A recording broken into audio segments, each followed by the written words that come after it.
শ্রীমদ্ ভগবদ্গীতায় যথাযথ কাজটি আটকে রয়েছে। তো আজকে আমি সাংখ্যযোগের 7 নম্বর শ্লোকটি আপনাদেরকে বলবো, তার তাৎপর্য কী।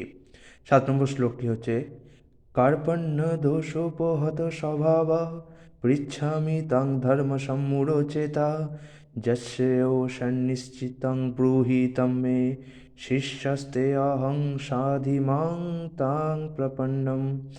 কার্পণ্যজনিত দুর্বলতার প্রভাবে আমি এখন কিংকর্তব্য বিমূঢ় হয়েছি, এটা অর্জুন বলছে, এবং আমার কর্তব্য সম্বন্ধে বিভ্রান্ত হয়েছি।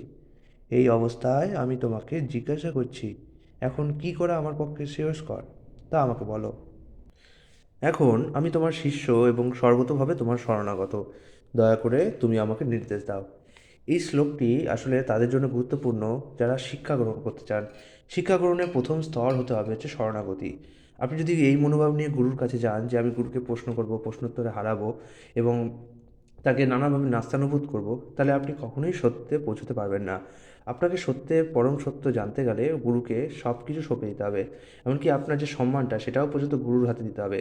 গুরু যদি কোনো কারণে অসম্মানও করেন, তবুও সেটাকে ভালো করে হাসি মুখে গ্রহণ করতে হবে। কারণ গুরু প্রতি পদে পদে আপনার পরীক্ষা নেন, এবং সেইভাবে পরীক্ষায় যখন আপনি উত্তীর্ণ হয়ে যান, যখন গুরুর মনে হচ্ছে যে না, এ আমাকে সব কিছু দিয়ে সেবা করেছে এবং একে জ্ঞান দান করা উচিত, তখনই আপনি তাকে জ্ঞান দান করুন। একবার নিজের দিকে ভাবুন না, কেউ যদি আপনার থেকে কিছু জানতে চায়, আপনি কি তাকে সব কিছু শেখাবেন? যে আপনাকে প্রশ্ন করছে অবিরাম, আপনাকে বিভিন্নভাবে জ্বালাতন করছে, না, বরঞ্চ যে আপনাকে মন প্রাণ দিয়ে সেবা করছে তাকে শেখাবেন না? ঠিক এইভাবেই অর্জুনের মনোভাবটা আমরা দেখতে পাচ্ছি, যে অর্জুন তার সর্বস্ব সঁপে দিয়েছে। তাং প্রপন্নম, আমি তোমার শরণাগত হচ্ছি, আমাকে বলো যে কী করা উচিত আমার। যদিও কৃষ্ণ তার বন্ধু হিসাবে ছিল, মানে জড়জাগতিক দিক থেকে অর্জুনের বন্ধু হিসাবে ছিল, কিন্তু আমরা জানি পরমাত্মা সব রকম সম্পর্ক পালন করতে পারেন। তিনি যেমন সন্তান হতে পারেন, তেমন পিতা হতে পারেন, তেমন কারো বন্ধু হতে পারেন, তেমন কারো ভাগ্না হতে পারেন, তেমন তার অনেক রকম সম্পর্ক রয়েছে। তা প্রবাদের তাৎপর্য বলছে, প্রকৃতির প্রভাবে জড়জাগতিক কর্মচক্রের দ্বারা মোহাচ্ছন্ন হয়ে সকলেই হতবুদ্ধি হয়ে পড়ে। জীবনের প্রতিটি পদক্ষেপে আমরা এই কর্তব্য বিমূঢ়তা অনুভব করি। তাই আমাদের সত্যদ্রষ্টা সদ্গুরুর শরণ নিতে হয় এবং তিনি আমাদের জীবনের প্রকৃত উদ্দেশ্য সাধন করবার পথে পরিচালিত করেন। আমাদের অনাকাঙ্ক্ষিত জীবনের জটিল সমস্যাগুলি থেকে পরিত্রাণ পাওয়ার জন্য সদ্গুরুর শরণাপন্ন হবার উপদেশ সমস্ত বৈদিক সাহিত্যে দেওয়া হয়েছে। জড়জাগতিক ক্লেশ হচ্ছে দাবানলের মতো, যা আপনা থেকেই জ্বলে ওঠে। এই আগুন কেউ লাগায় না। ঠিক তেমনই জগতের অবস্থা এমনই যে জীবনের কিংকর্তব্য বিমূঢ়তা আপনা থেকেই আবির্ভূত হয়। এই প্রকার বিভ্রান্তি আমরা না চাইলেও, কেউ আগুন চায় না তবুও আগুন জ্বলতে থাকে, এবং তার ফলে আমরা হতবুদ্ধি হয়ে পড়ি। বৈদিক সাহিত্য তাই উপদেশ দিচ্ছে যে জীবনের কিংকর্তব্য বিমূঢ়তা সমাধানের জন্য এবং সেই সমাধানের বিজ্ঞান হৃদয়ঙ্গম করবার জন্য গুরু পরম্পরায় ধারায় ভগবত তত্ত্বজ্ঞান লাভ করেছেন যে সদ্গুরু তার শরণাপন্ন হতে হবে। যে ব্যক্তি সদ্গুরু তিনি সর্ববিষয়ে পারদর্শী। তাই জড়জগতের মোহের দ্বারা আবদ্ধ না হয়ে সদ্গুরুর শরণাপন্ন হওয়া উচিত। এটি হচ্ছে শ্লোকের তাৎপর্য। জড়জগতের মোহের দ্বারা আচ্ছন্নকে, যে মানুষ তার সমস্যাগুলি সম্বন্ধে অবগত নয়, সে হচ্ছে মোহের দ্বারা আচ্ছন্ন।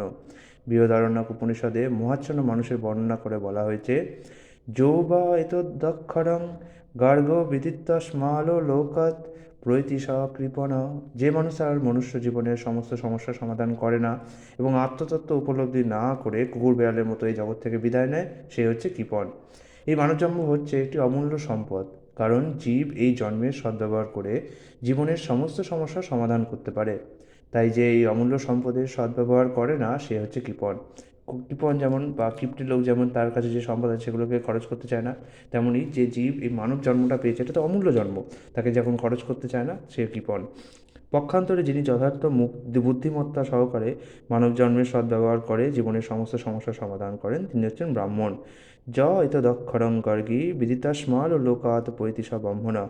যে কৃপণ সে পরিবার, সমাজ, দেশ, জাতি আদি জড় সম্বন্ধের প্রতি অত্যধিক আসক্ত হয়ে তার সময়ের অপচয় করে। মানুষ প্রায়ই এই ধরনের চর্মরোগের দ্বারা আক্রান্ত হয়ে স্ত্রী, পুত্র, পরিজন সমন্বিত পরিবারের প্রতি অত্যন্ত আসক্ত হয়ে পড়ে।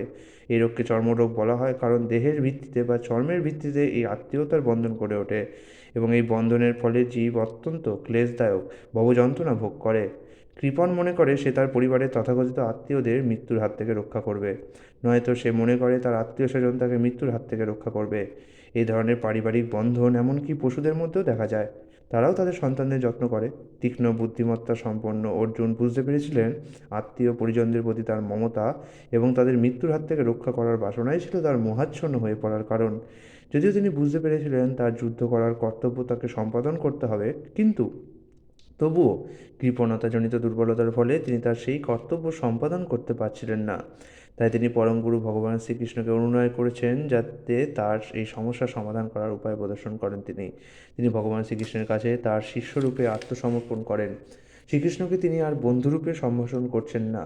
গুরু শিষ্যের মধ্যে যে কথা হয় তা অত্যন্ত গুরুত্বপূর্ণ, এবং অর্জুন এখন তাই গভীর গুরুত্বের সঙ্গে পরম গুরু শ্রীকৃষ্ণের সঙ্গে পরম তত্ত্বদর্শনে আলোচনা করতে চান।